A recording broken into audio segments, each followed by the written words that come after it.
Et donc nous allons voir vaincre la sorcellerie familiale. Beaucoup de maux, beaucoup de pleurs que nous constatons dans nos familles viennent de la sorcellerie familiale. Beaucoup de difficultés que aujourd'hui nous avons normalisé. Des choses que nous vivons dans nos familles, que nous croyons que c'est normal. C'est la volonté de Dieu.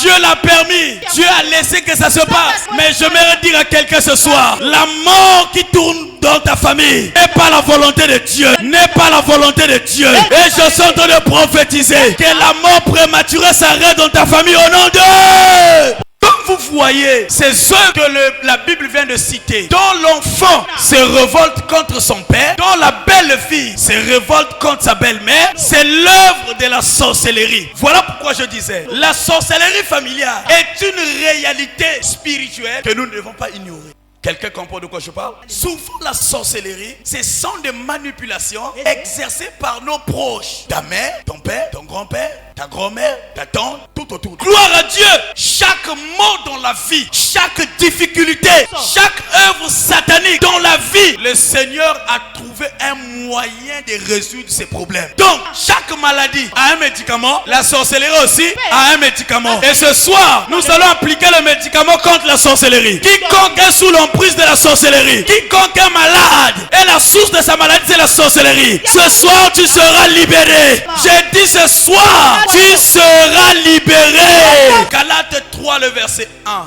La Bible déclare: oh Galates, dépourvu de sens, qui t'a ensorcelé? Même l'apôtre Paul a vu la sorcellerie dans l'église de Galates. Lorsque tu es sous la sorcellerie, tu es envoûté, tu perds les sens, tu perds les sens. L'apôtre Paul regarde l'église de Galates, pleure, dit: oh Galates, dépourvu de sens, qui t'a ensorcelé? Quiconque t'a ensorcelé, toi qui es ici, je me lève sous les chaussures de mon père, je lève ma main droite, je déclare et je décrète: tu sors de la sorcellerie au nom de... Quiconque sous le pouvoir de la sorcellerie, quelle que soit la maladie qui vient de la sorcellerie, ce soir tu es libéré. J'ai dit ce soir tu es libéré. J'ai dit ce soir tu es libéré. Ce soir tu es libéré. Ce soir tu es libéré. Si tu le crois, dis-moi amen. Les sorciers, ce sont les contrefaçons des prophètes. Les sorciers, ce sont les contrefaçons des prophètes. Ok, c'est ça. Donc, un sorcier, c'est la photocopie d'un prophète. Donc, c'est-à-dire, s'il y a un sorcier qui t'a maudit, l'envoyé de Dieu a la capacité d'enlever la sorcellerie, la puissance de la sorcellerie dans ta vie. Raison pour laquelle, sous l'onction de mon Père, je déclare et je décrète, quel que soit l'envoûtement qu'on a mis sous ta vie, sur la vie de tes enfants, ce soir, tu sors de là. Au nom de...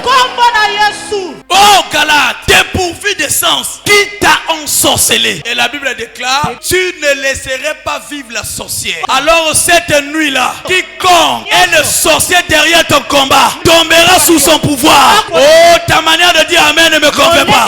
Le sorcier qui est derrière ton envoûtement, derrière ta maladie, derrière tes échecs, derrière tes combats, le Seigneur va les terrasser au nom de Jésus. Un sorcier est un sorcier. Tous les sorciers qui se rassemblent sous ton nom, sous le nom de tes enfants, sous tes affaires, leur dernier jour, demain, ça sera la mort pour eux. Demain, ça sera la fin pour eux. Si tu le crois, dis-moi amen. C'est possible de sortir de la sorcellerie satanique. C'est possible de sortir de la sorcellerie. Je veux te montrer. Comment est-ce que la sorcellerie se manifeste?